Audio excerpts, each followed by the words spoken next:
guys, and welcome back to another episode of Off the Shelf. I'm your host, Arnold from HD, and this week, what we found off the shelf was...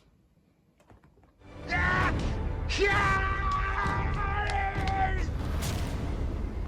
back tomorrow. I mean, every time I see those guys, they're gonna know they got the best of me. To win, lose, no matter. You prove a point.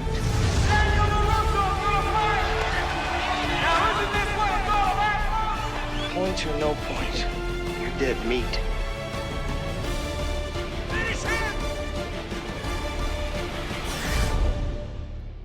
The Karate Kid, released in 1984. It is starring Ralph Macchio? I don't know how to say his name, but he's got a Chio name at the end. Pat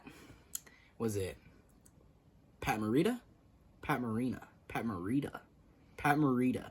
Okay, then Elisabeth Shue, William Zabka, and was it Martin Cove?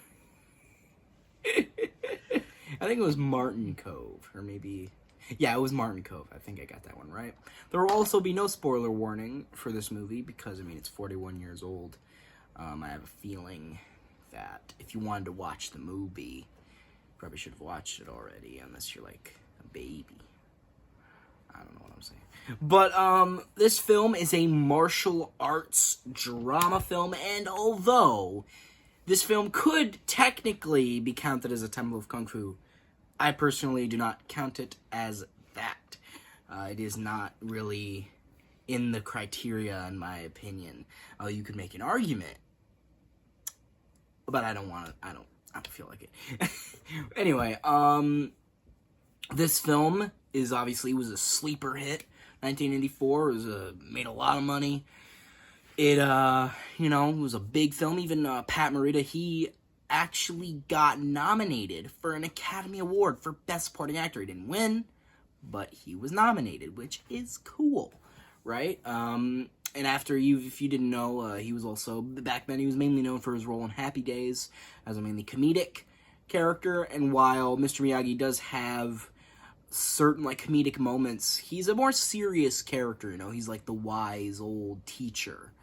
Obviously the story is about the hero, Daniel, moving from New York to California with his mom, and of course, he's a bit of a fish out of water.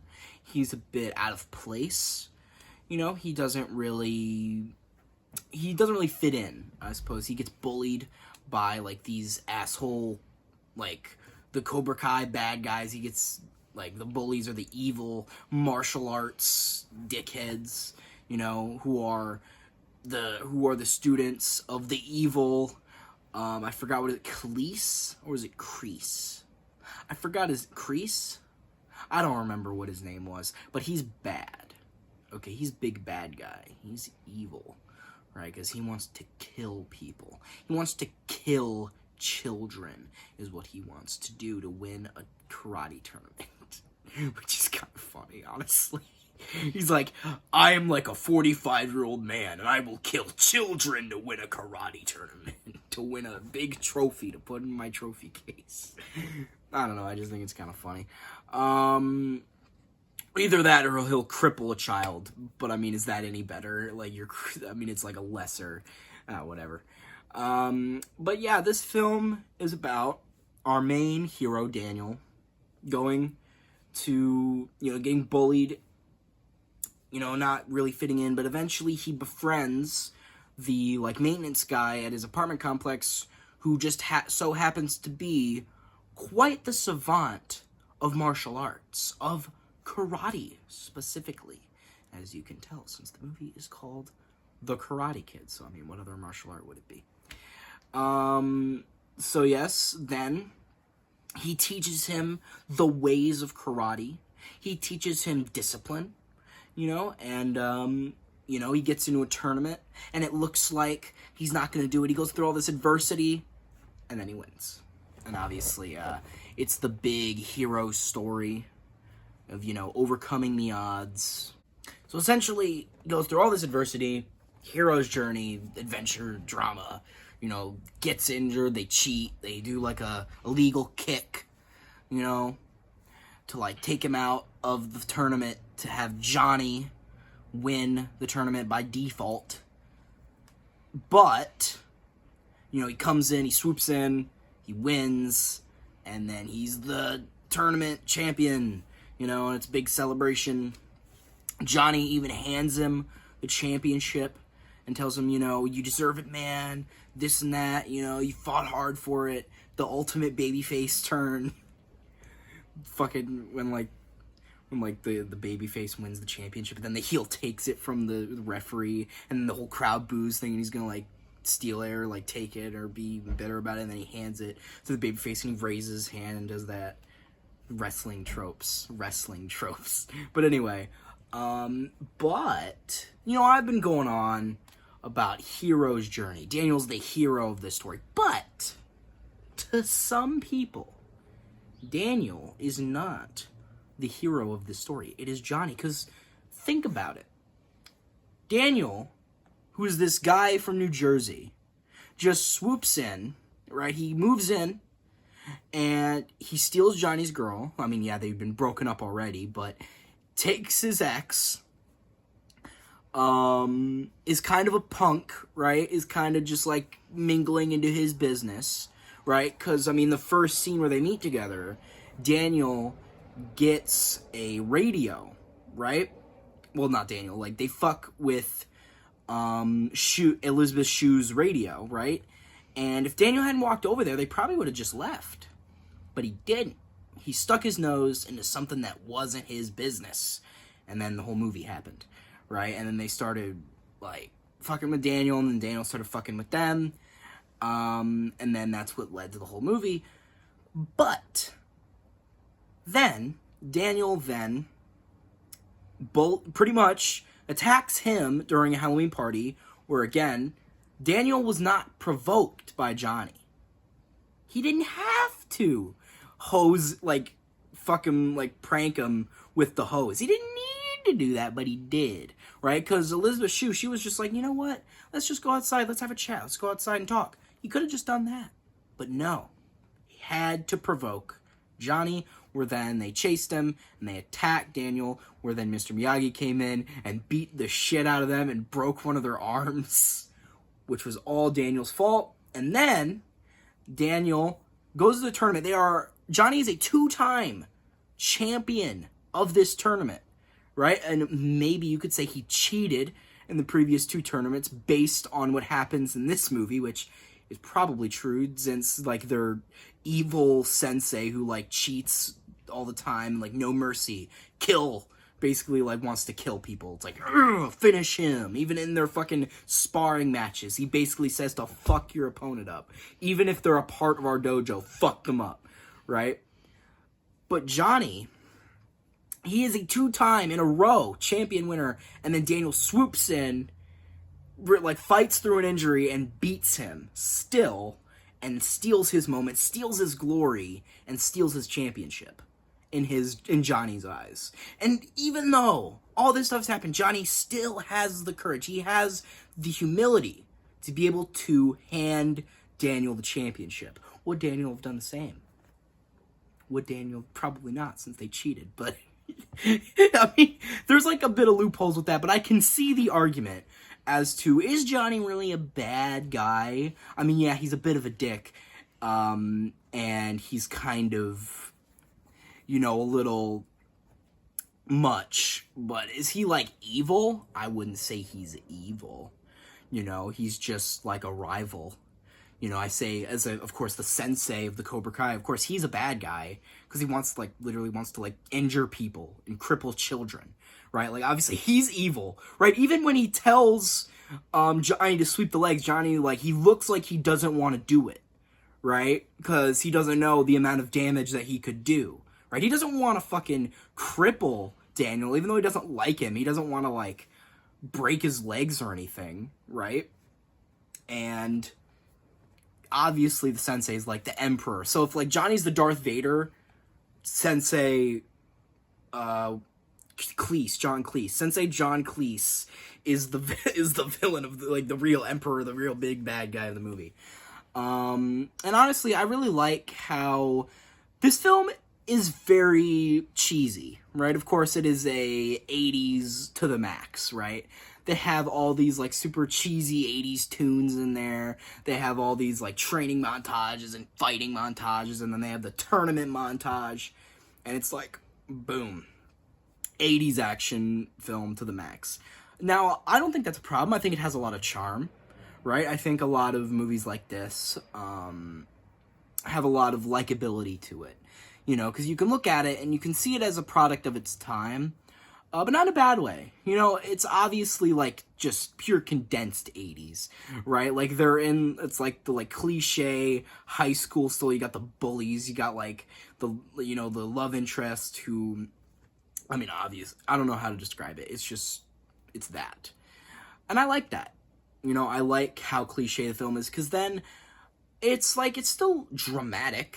You know, I mean, you can still root for the characters, whether you're rooting for Daniel or not, is up to you.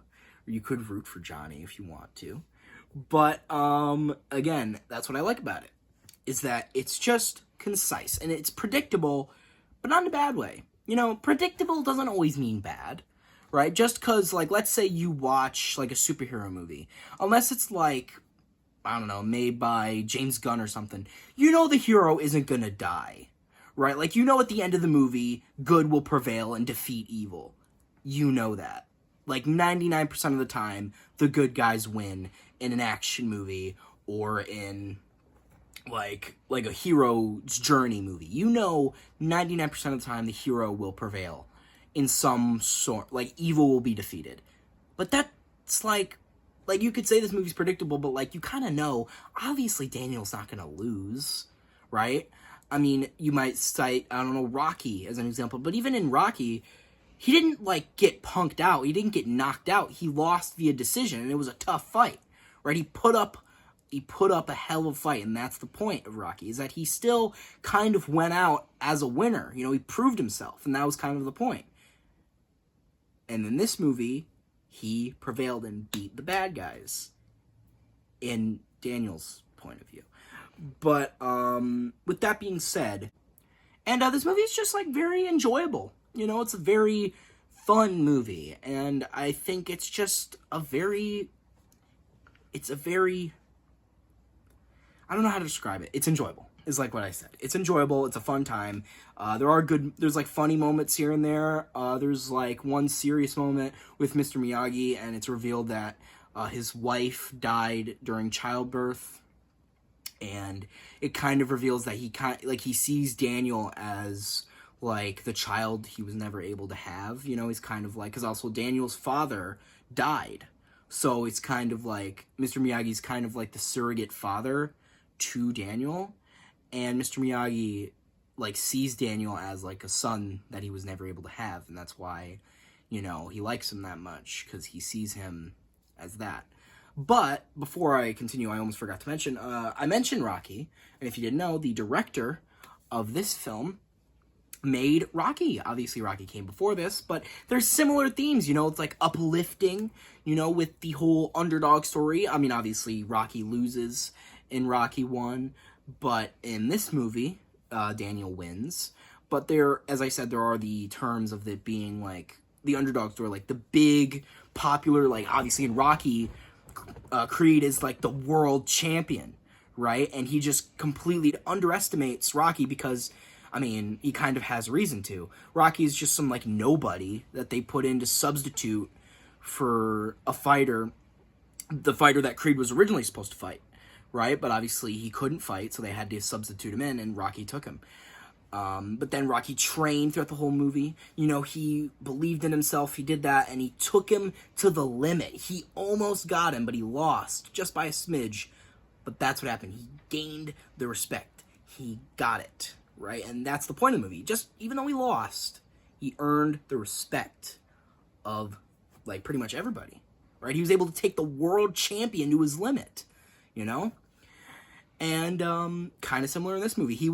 Daniel was able to beat the 2-time, like, tournament champions of that area at the very least. He was able to, like, beat them. And even though they tried to use underhanded tactics to take him out, he was still able to overcome the odds, still able to take down that adversity. So there's a bit of a Star Wars parallel in this. So, obviously Daniel was able to beat Johnny because Daniel was focused. He was zoomed in. He was able to relax himself and be able to concentrate during the fight. But Johnny, he was filled with rage. He was losing control, and he was just like, running at him and trying to get all these attacks in, right? It's kind of similar to, say, in Star Wars with Anakin versus Obi-Wan at the end of Episode 3. I mean, technically, Anakin is a much stronger Jedi than Obi-Wan. But Anakin was just using pure rage, because obviously the Sith use rage, mostly. And Anakin just used his rage, and he couldn't concentrate on the fight, and which is why Obi-Wan was able to outsmart Anakin. Because he was more focused, he was more concentrated, and it's the same in this movie. He also had the high ground, so that helped. Daniel didn't have the high ground in this one, so that's a point deducted. Didn't have the high ground. He did do that high kick, though, so I don't know. He didn't have high ground, but he had the high kick. Went like a crane kick, you know what I mean? But, would I recommend this film? Yeah, I would. I would recommend this film. If you are trying to get into the Karate Kid franchise, I mean, there's a new one coming out. So, if you want to start, now's the best time, because I think it's in a few months. I don't quite remember. But, yeah, if you want to get started, I mean, obviously, if you want to get into Cobra Kai, which I don't even know how many seasons that has. Like, it's got a lot of episodes, I've heard. But I do think, though, that I would highly recommend this film. Even if you don't want to get into the franchise, if you just want to watch the first one, which I don't think you should. I think you should watch the other parts, because I've heard they're really good.